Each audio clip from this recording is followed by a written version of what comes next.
各位网友，大家好，今天是2020年1月12号，星期二，欢迎大家参加王健每日观察直播的节目。我们今天的主题有两个，一个是中国疫情扩散，河北封3城，地方人大推迟啊。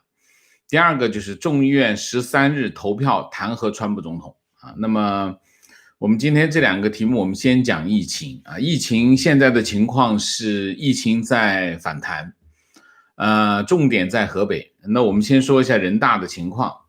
辽宁省人大常委会12号决定适当推迟召开辽宁省第13届全国人民代表大会第5次会议，具体会议开会时间由人大常委会主任会议另行决定啊，这是一个。另外一个是河北省人大常委会1月11日决定推迟原定于2021年1月25日在河北省石家庄召开的河北省第13届人民代表大会第4次会议召开时间，人大常委会由省人大常委会主任会议另行决定啊。那么现在还有一个就是广东省到现在还没有公布人大和政协召开的日期。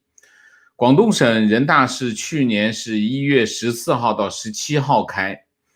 那么如果疫情持续的话，有可能延迟，甚至可能会取消啊。那么湖北省人大是1月13号到18号开，23号封城啊，记得吗？啊，那么今年到现在也没有宣布这个举行的时间啊。通常的情况是什么呢？通常的情况是头年的12月份开区人大、市人大，然后第2年的1月开省人大。那么通常是这么开啊。那么1月份会在什么时候开呢？通常会在过年前开，因为过年之后3月5号就开始开全国人大。那么省人大你在过年前不开完的话呢，过年后呢恐怕就来不及。所以通常的安排是头年的12月开这个区人大、市人大或者是县人大，然后1月份开省人大啊。那么如果你省人大不开，全国人大就有问题啊。那么大概是一个这样的情况。那么通常直辖市会晚一点啊，直辖市因为它只有2级，要直接是区，然后就是市，它没有3级。那么省呢，就是有3级，有区、县，然后是市，然后是省啊。那么你比如说河北、辽宁啊，那么它就因为出现疫情，趋势他们不是省人大没法开，他们连区跟市人大都没办法正常开，这个情况就是这样。那么现在的情况就是，如果地方人大没办法正常开，它会影响全国人大正常开啊。大家要知道人大是什么？人大是一个中国的这个国家机器的所有运作的起点啊，因为你预算要在人大批啊，那么很多你的国策会在人大上通过，然后以人大为起点，这个政府运作就从这里开始运转起来。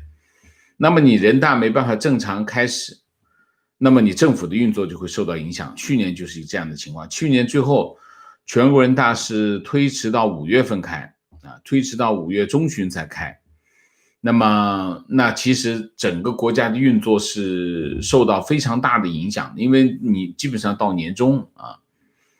那么这就是人大的情况。那么疫情现在是爆发的重点是在河北啊。河北呢原来说受控啊，其实我们可以看得很清楚，就是当你一个地方开始进入社区爆发的时候，它产生的后果是什么？它产生后果就是你现在采取的措施其实是大概迟了1到2步的时间，就是你看到它爆发，你现在去采取措施，那就爆发的时间会持续一段时间，所以实际上你会看到持续的在爆发。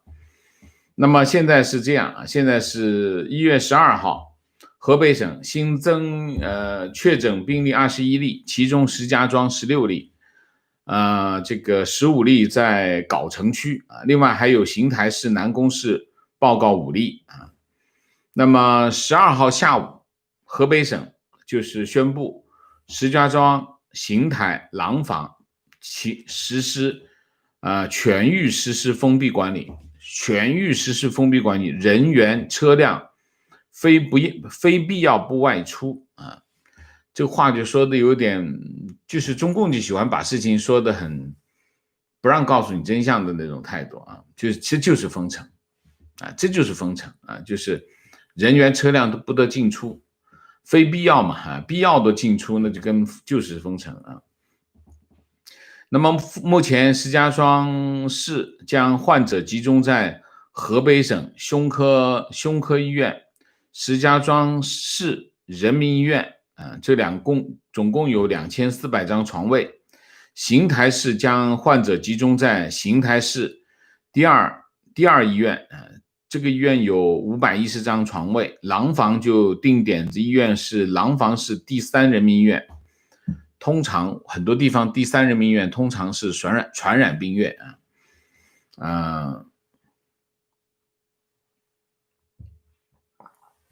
那么你看哈，石家庄人民医院跟胸科医院2个医院有2400张床位，那么实际上呢，石家庄到目前为止只有300多例，他要准备2个医院有2400张床位的医院准备啊，说明什么？说明这个疫情比他公布的情况要严重，或者是说他预期这个情况会很严重啊。那么石家庄安排藁城区增城镇超过2万名村民11号进行大转移，目的是干什么？叫异地集中隔离啊！我不知道他的意图是什么。异地集中隔离，这很疯狂，2万人，如果中间有感染者的话，那意味着什么？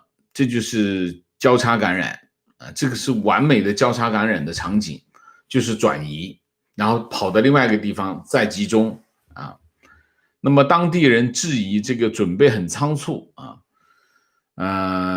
感染的风险很大啊。那么石家庄市的代市长马宇俊介绍啊，之前的前市长已经被撤职了啊。那么目前已经集中隔离了1万多人，启用隔离场所120个。准备了备用房间4万间啊，这是很典型的官员的表述。但是情况是什么？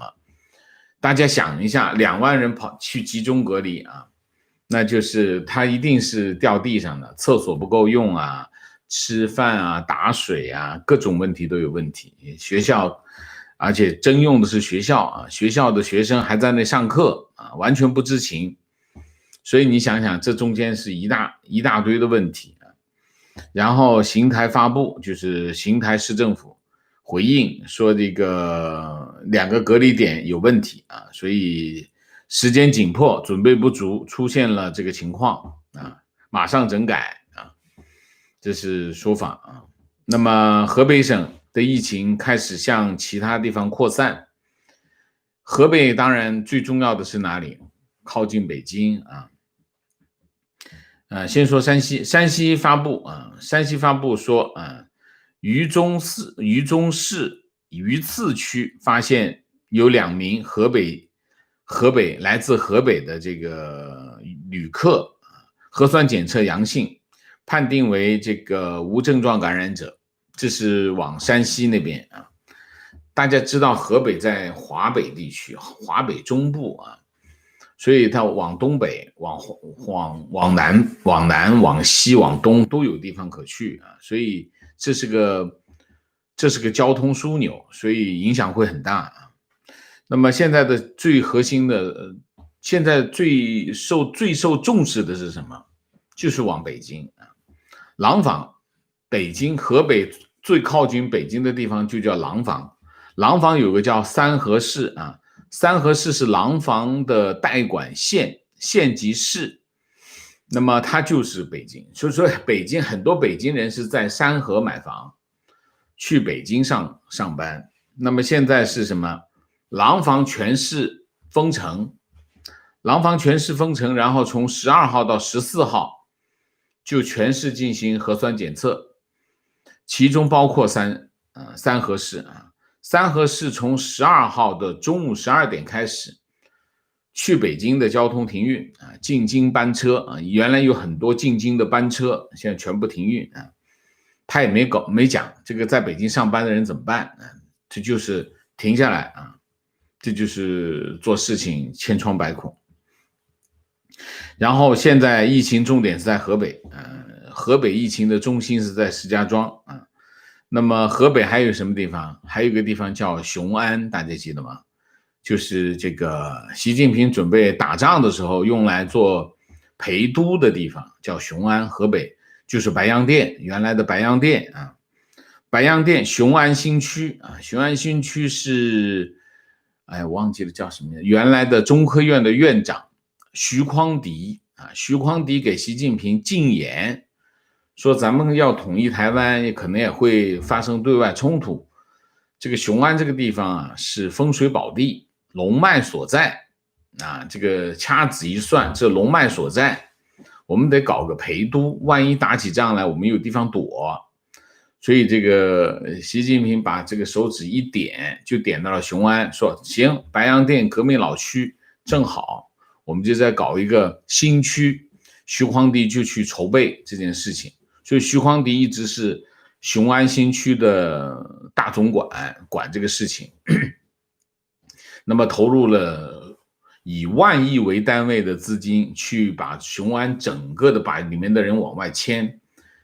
刚开始的时候大家还没搞懂，很多这个开发商跑到雄安去盖房子，去想抢地啊。既然我们要，他们没搞清楚，那是陪都，那是皇帝的另外一个行宫，哪里轮得到你们开发商来做这个，全部赶走啊，就这样啊。所以雄安现在变成了一个什么？变成了一个行宫，大行宫，习近平的大行宫啊。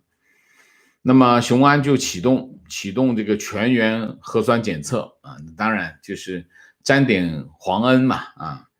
那么固安县政府啊，对居民实行7天的居家隔离，皇恩嘛，皇恩浩荡啊。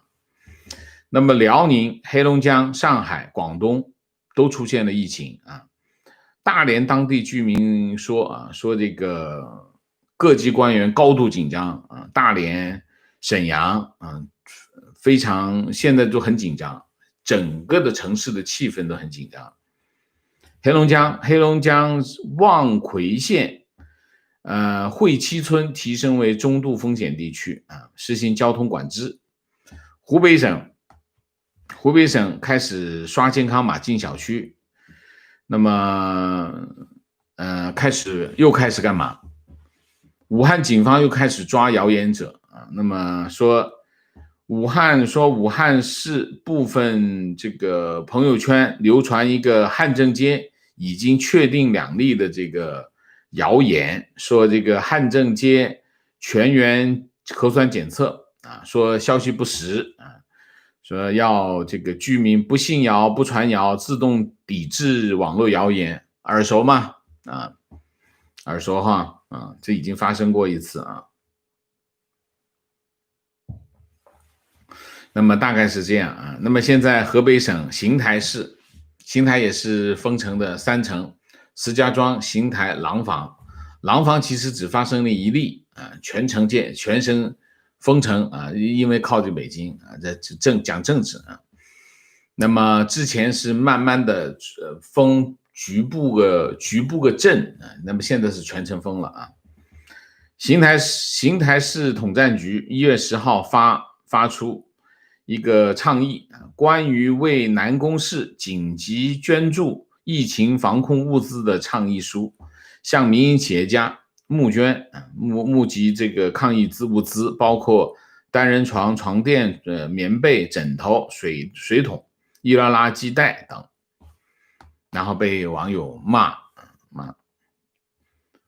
说政府有的是钱援助非洲那么多钱，我们就没有钱啊，这样啊。然后各地就开始春节快到了啊，春节快到了，我们现在在网上看的一个情况是什么呢？就是广东火车站稀稀拉拉啊，现在稀稀拉拉没有很多的人啊。那么各地在倡议什么呢？就地过节，就是不要回老家了啊，就地过节。那么北京、天津、上海、河北、河南、山西、山东、吉林，24个省，当然广东肯定是了啊。那么各个地为了留住这个农民工啊，那么出台了相应的政策啊。你看哈，我念几个，大家知道这个情况。杭州提供知名特产，并快递到家，就是对这个农民工啊。苏州相城区发钱减房租啊，留人啊。然后是宁波啊，宁波是省外职工发666元压岁红包。他不是发给农民工是发给省外职工啊，就是省外职工他会回家过年啊。温州提供现金奖励，春节期间免费就餐啊。泉州每人200块钱标准领新年红包，然后东莞企业奖励1500块钱春节费，还是东莞最有钱哈。惠州阳坚持2个月坚持考勤企业奖励3000块，很有钱啊，大概就是这样。就是中国的疫情现在是处于我们现在还不确定它是不是第2波，但是你可以看到河北的爆发的情况是比较典型的这个社区爆发，河北是在典型的社区爆发。那么东北现在是主要集中在沈阳跟大连啊。那么其他地方，广东这边上海那边其实是新增案例是比较多的啊，上海那边啊，大概情况就是这样。我们现在要继续关注啊，疫情，这个时候的疫情有2个情况，第一个情况主要的原因是什么？过年啊，过年是一个非常非常大的问题。大家记得武汉当时爆发的原因是什么？就是过年，过年就迅速的传播到。其实当时武汉人回家过年，大部分还是居住在湖北省，但是还是有很多去国外，去北京、上海、广州都有。所以过年是个很大的因素，不确定性，这是第一个因素啊。就我们去年做疫情的时候，其实就已经说到，就是过年是一个非常危险的情况。所以中国今年的做法是一个，就是在1月30号，今天是几号？12号，1月30号之前5000万打够5000万，这是一个。另外还有一个是什么？就是鼓励就地过年，但是这个情况没办法，这个中国人回老家过年这件事情很难阻挡啊，很难阻挡，这个有点难啊。好，我们今天再讲第2个主题，第2个主题就是关于弹劾案。CNN 报道，众议院多数党领袖Hoyer 宣布，众议院将于13日开会，就弹劾总统川普的议案进行投票表决啊。那么众议院会在今天晚些时候就这个Raskin 提出的宪法第25条修正案弹劾这个川普的提案进行投票表决。那么12号就是12号会这个电话通知议员12号返回华盛顿特区然后进行这个关于这个宪法第25条修正案，就是由副总统彭斯和这个内阁成员超过一半的人数向国会提出这个川普总统没办法行使职权，然后就对他进行剥夺他的总统职务啊。这个他要先在众议院进行投票，这个我之前不知道啊，我今天才看到啊。那么这是一个，然后就是明天啊，明天就进行这个弹劾投票。如果今天这个通过了，那么就采用25修正案。但是我觉得这个好像门槛有点高，远比这个弹劾的门槛要高啊。这个我们我先告诉大家，然后我再跟进啊。那么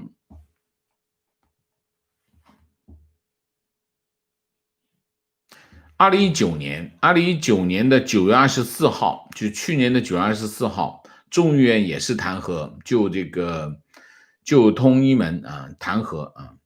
那么弹劾12月18号通过了2项弹劾条款，但是到了今年2月5号，参议院投票否决了这2项指控，所以其实弹劾没有成立啊。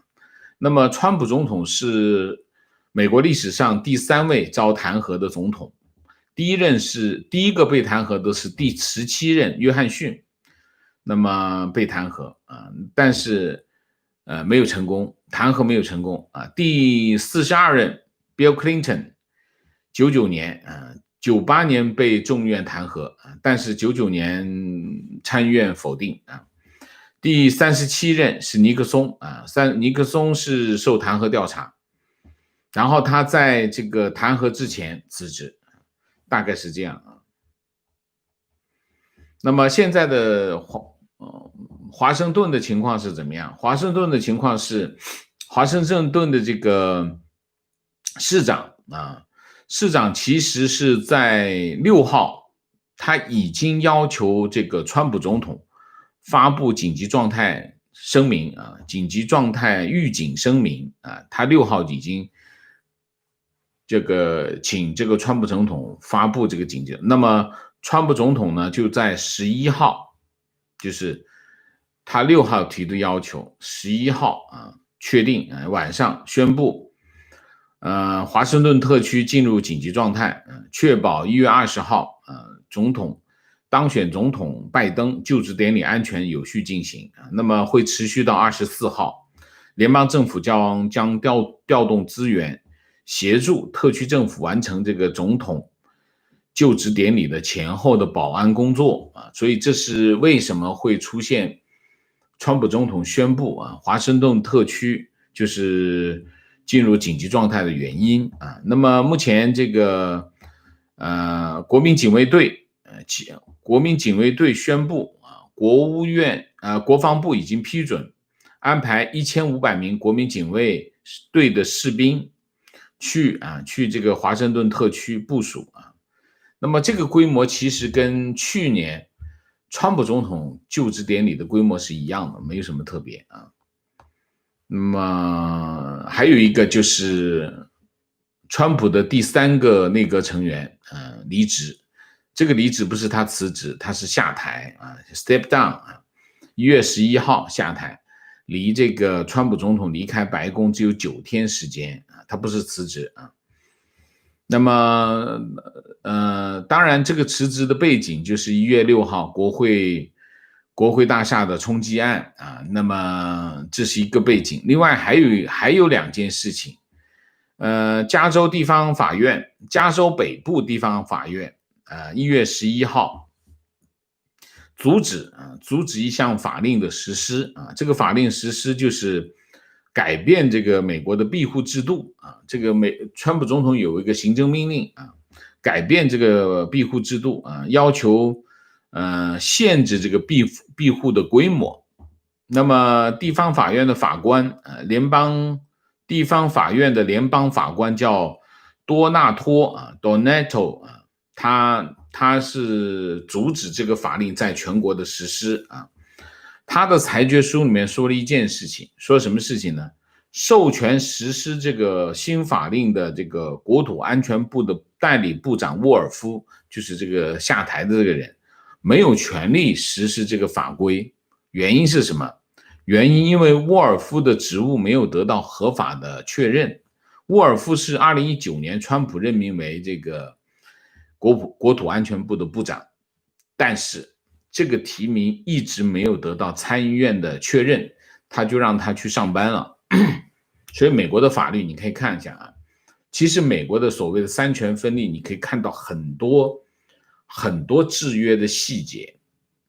你不确认是吧？总统你权力很大，你让他上班，他的确是去上班，但是你的法令就实施不下去。你看，这是第一个。而且去年9月，马里兰州一名联邦法官在他的69页的裁决书当中说，沃尔夫可能不合法的担任了国土安全部的部长，所以呢，这个法官就暂时禁止川普政府对这个2个移民提出的法律诉讼啊，就2个移民组织的这个庇护限制的诉讼啊，就是把它实际上就是判他输，因为你这个部长没有得到确认。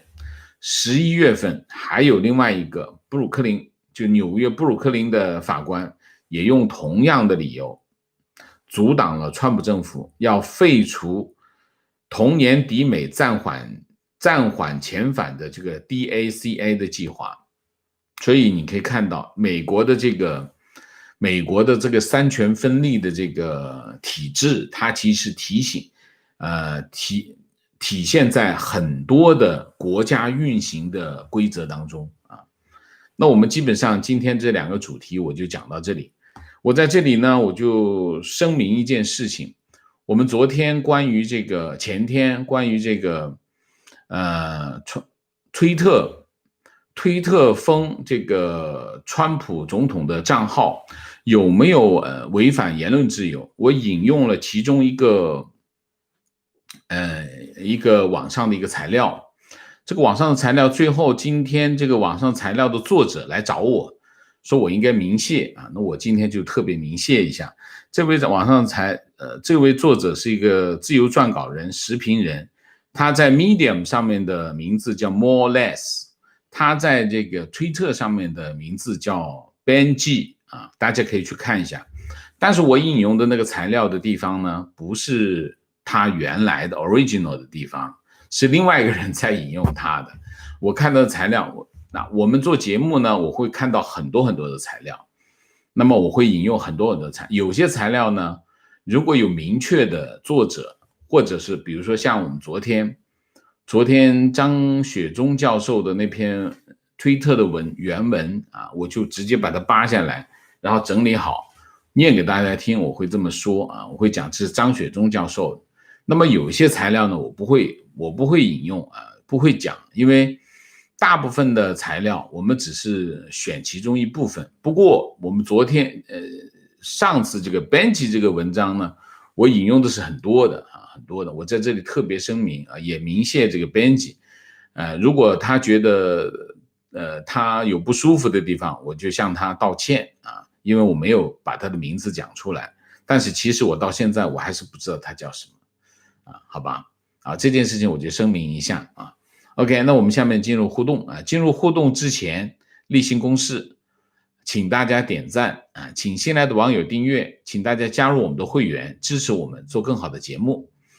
那么进入互动之后，请大家不要聊天，4个情况、问题、观点、情绪，好吗？好，我们今天就看看大家有什么高见。我这里还要提醒一下啊，就是目前中国的疫情现在处于一个不明朗的状况啊，因为还有很多的情况我们不知道、不掌握。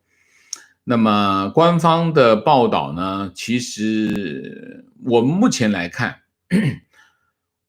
它内部发生的情况，我认为比官方讲出来的情况要严重。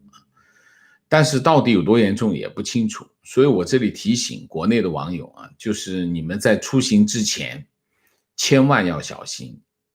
如果是要回老家过年这个事儿呢，我劝大家还是就地过年为好啊。为什么？就是旅行是巨大的风险，一个是交叉感染，这是一个风险。第二个风险是什么？就是你可能跑到那个地方去，你就回不来了。这是两个风险啊。所以大家知道，这个中国不把人当人啊，那你出去以后，你可能完全失去对自己人生的控制，这个很危险啊。那么去年像武汉人、湖北人在全国各地游荡，就是到处都不接待他们，很惨的。所以你不知道会发生什么情况，所以还是我觉得这个过年尽量在家里。我已经呼吁2次了啊，这第3次呼吁啊，请大家留意好吗？啊 ，Elin L 明线 Elin L 谢谢啊，魏 Banden 谢谢。情况：哈尔滨香坊区确诊1例，是望奎县传入，目前望奎县封城，全程核酸检测。KTV、餐饮等场所全部封闭，禁止家庭聚集。现在本地市民担心再次爆发。OK， 情况坐标廊坊北3县，全部小区全封，不能进出。廊坊是全封城，3个城市啊，石家庄、廊坊还有就是邢台啊，全封啊。全员核酸检测，从早到晚一团乱。菜价看涨，集市全停，通往北京的国道竖起了铁板阻拦。就是河北省的任务是什么？河北省只有一个任务，拱卫京城啊，拱卫皇城。所以河北省围绕着北京城有一个什么？有一个贫困带啊，贫困带其中大部分是在河北啊，所以河北是被牺牲的一个地方啊。情况，我们同事很多住燕郊，在燕郊住，已经不让进城了。很多同事没有办法，只好借住北京朋友家。情况目前没有1例病例死亡，但志愿者已经老死2人了。还有宣传姥姥去世志愿者坚持一线。河北的宣传口真的是很落后。但这种高压管理，另外一方面也显示出河北管理层舔北京、做护城河的奴才心态。河北的定位就是这样，就是做北京的护城河啊。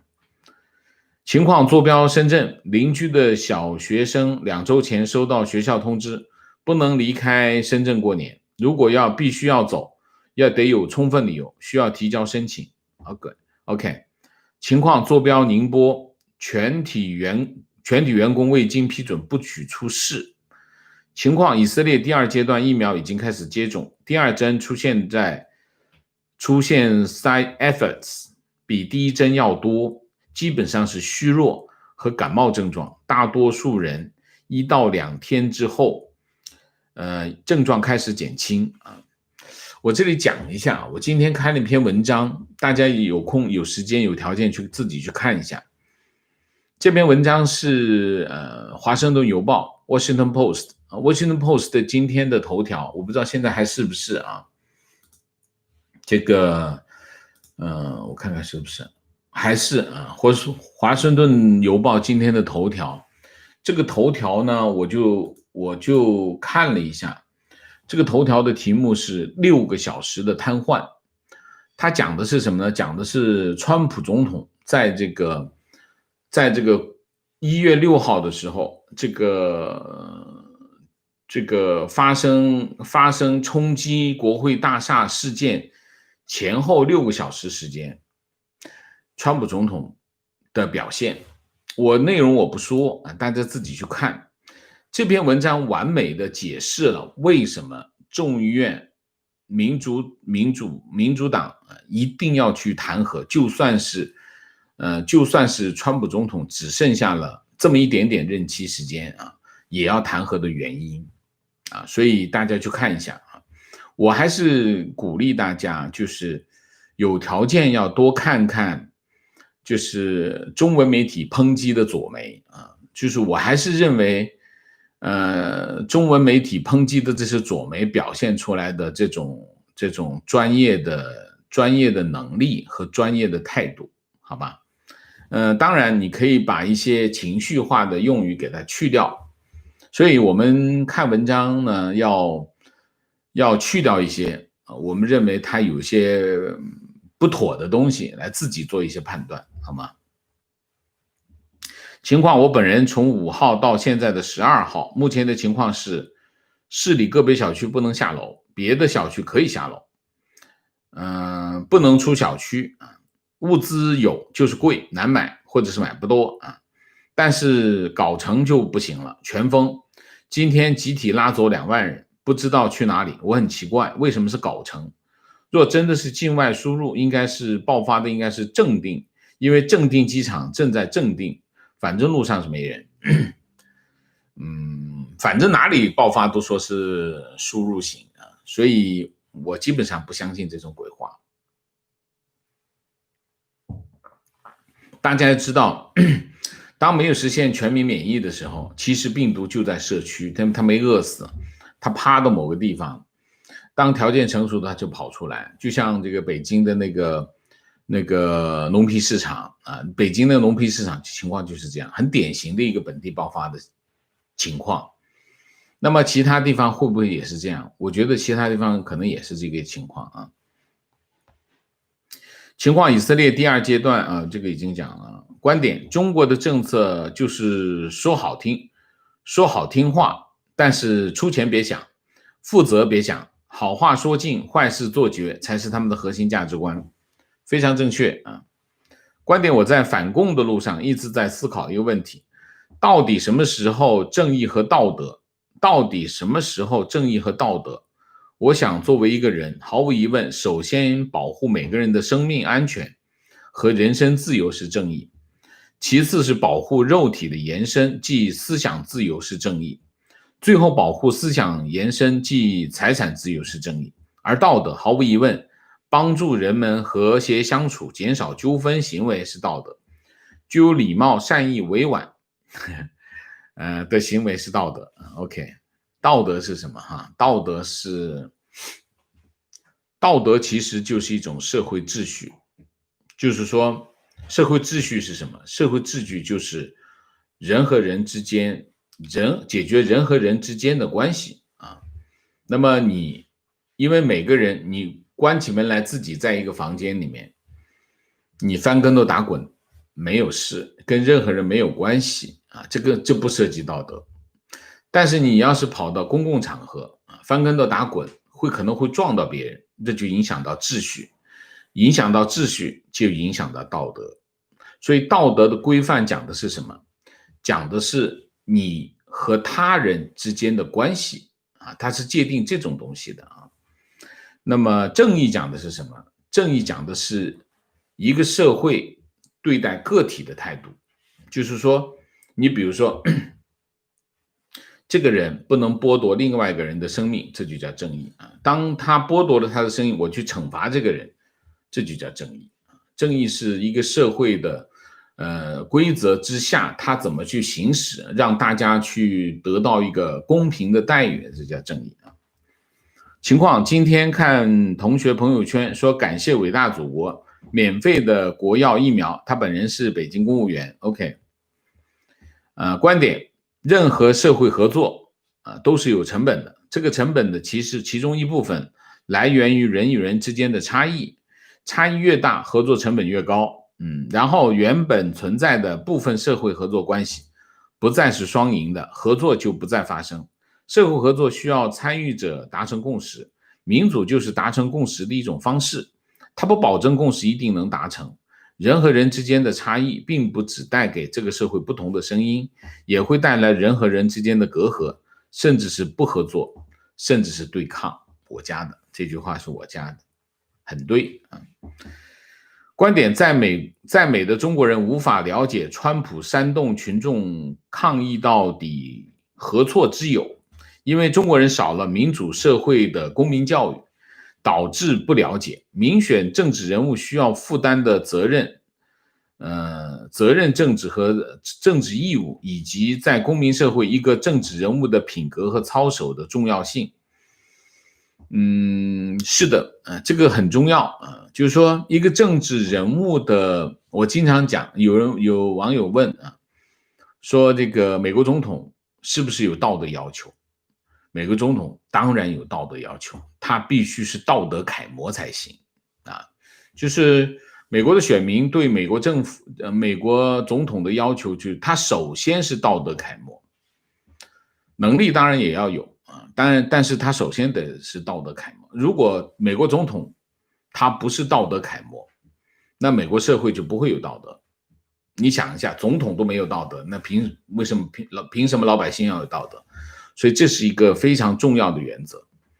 那么，如果一个政治人物他要有道德，那么他就要讲究两件事：第一个，政治责任啊，政治责任感；第二件事，讲究他的政治操守啊。那么，政治责任感就是你做每一件事情，你要对你的行为承担后果，就是政治责任。就是我为什么讲，川普总统他对国会冲击案是有责任的，原因就在这里啊，原因在这是第一。政治操守是什么？就政治操守就是你要有担当，就是当发生这样的事情，那么川普总统应该出来道歉。到现在为止，川普总统仍然就已经死了至少有2个人嘛，对不对？跟这件事情有关。川普总统在他的所有的视频声明里面都没有提到这件事情，也没有提到他对这件事情的责任。所以这是我非常反对的一件事情，原因就在这里啊。观点：国内最早歧视武汉人，后来歧视回国的海外华侨，现在歧视返乡过年的人，反正相互歧视。相互歧视其实是一种自保啊，自保的态度，就觉得你这样做会影响我。那么为什么影响我这件事这么重要？因为粗暴的抗议手段会让所有的人，就是你当有一件事情，所以其实这里面的互害是谁造成的？其实这种互害其实就政府造成。为什么？你看哈，当这个地方出现了疫情，政府就直接把楼下的这个铁闸给焊死，我可能会饿死在家里，我会有非常严重的后果。所以呢，于是呢，当有人可能带来这种风险的时候，我就强烈的抵制它，理解吗？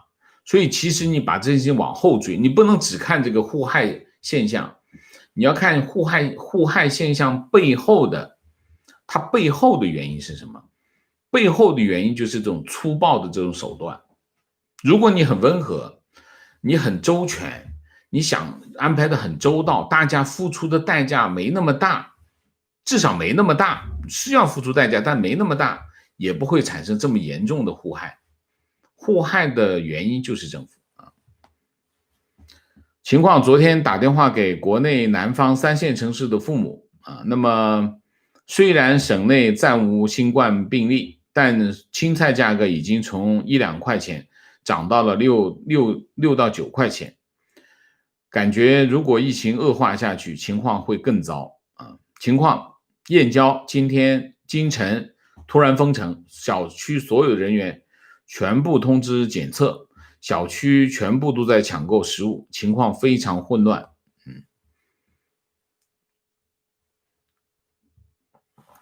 情况，坐标石家庄，从6号临时接到封小区的消息，到现在家里储备的食品已经消耗的差不多了，每天都在想各种办法买蔬菜水果，京东到家根本抢不到，新闻报道说不会涨价，可事实是菜价涨得令人发指，非常正确啊，这个情况是很恶劣的，就每次都会发生这样的事情啊。提问：老师好，台湾民居正教授说，中共政权3到5年后会失去，若不是因为经济出现问题的话，我想不到还有什么会让其失去政权的可能，请问您的看法？我看不到那么远，能看3-5年，我看不到。我大概我们做新闻嘛，做新闻最多也就看半年，半年之内我是看不到啊，3到5年看不到那么远。大家知道中共掌权这么多年，它有一些它既定的基础。我们要看一个政权是不是出现问题，主要要看3件事情。第一个，它的政权基础还是不是存在啊？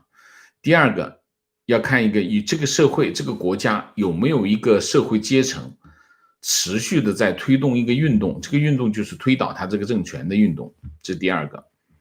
第三个，我们有没有看到一些突发性的事件？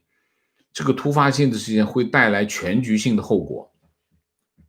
大概我自己我会用这种框架来分析一个政权会不会垮台啊。那么中共的政权基础，如果我们从现在的这个情况来看，中共政权基础有两个，一个是官吏阶层啊，一个官吏阶层。官吏阶层这些年不断的就是给他们好处啊，官吏阶层应该还相对稳固啊。第二个就是中共本身啊，8、9千万党员，当然呢就也不能说全是支持他的，但是至少他的中共系统党内系统相对稳固啊，这第二个政权基础。第三个，他现在是抓几个主要人群啊，一个是军队，一个是什么教师、金融行业这些就是高收入人群，他要把他们抓在手里。所以中国现在的社会结构你可以看得很清晰啊，就是上面的这部分就是中共重点的政权基础，他要培养他们成为他的支持者啊，这是一方面。另外一方面抓军队，军队抓得非常狠，所以他大概这几个政权的基础，我没有看到出现崩塌式的改变啊，也许它正在崩，但是也许它中间有一些问题，但是我没有看到崩塌式的改变。当然，你出现崩塌式的改变，我就算大家都可以看得到，只不过有些现象你们能不能分析出来这个结果？但是到目前我们没有看到，这是一个。另外一个，有没有大规模的反抗运动？没有看到啊。还有就是全局性的突发事件，这个就无法预测了啊，这只是偶发性的。当然，有一些突发性的事件会导致政权的灭亡。你比如说，我们之前讲清政府，清政府的倒台，清朝的倒台，就是一场股灾，就是一场股灾。当时你看社会的情况，没有，除了孙中山他们的一些局部性的零星的这种反抗之外，其实他们的反抗力量并不大啊。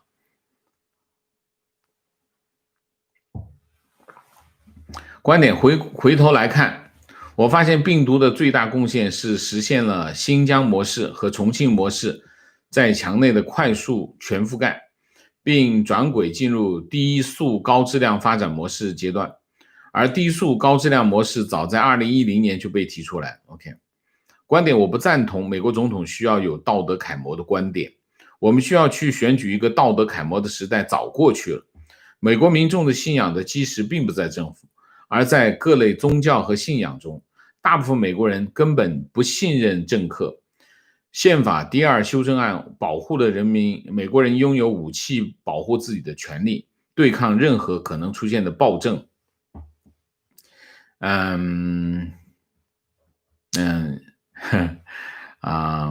你的意思就是，一不高兴就拿起枪上街打游击吗？那不是美国啊，那不是美国。如果美国总统不是道德楷模的话，我相信他不会被选上啊。所以在这个问题上有要求是回事。我们中文里面经常有一句话叫说白了，背后的本质。然后就是后面的阴谋，当然我不反对你去讲这些，但是你可以看一下啊，就是说美国总统他如果，当然我们说他在大家面前表演是一回事，他回到自己的办公室关起门来脱掉衣服打滚是另外一回事。但是我们要知道啊，我们所谓的道德楷模是什么？就是你千万别被人发现你干了坏事，或者是干了大家认为不道德的事情，你就会被弹劾。比如说 Clinton 啊，那么你说 Clinton 的那莱文斯基那个事情，你要是放到中国的官员里面，那算个事吗？那根本不是事好吗？